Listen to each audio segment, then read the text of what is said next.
sensiz olmuyor. Yine sen düştün aklıma. Olmuyor, sensiz olmuyor. Yine sen düştün aklıma.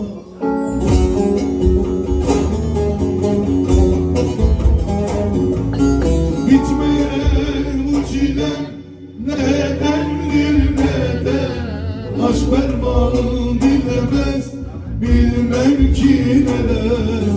Maziye hayale savdaldım derken yine sen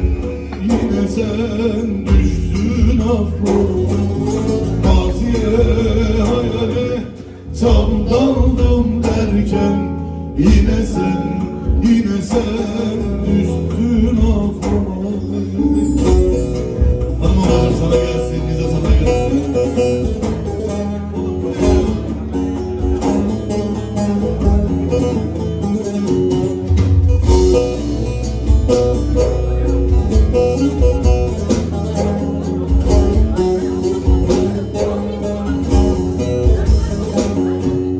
Ne yapsam etsem acım dinmiyor. Sen gittin gideli yüzüm gülmüyor. Diyemem derdimi kimse bilmiyor. Yine sen düştün aklıma. Olmuyor, sensiz olmuyor. Yine sen düştün aklıma.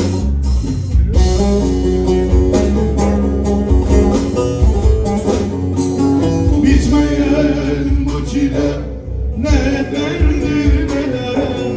Aşk ferman dinlemez, bilmem ki neden.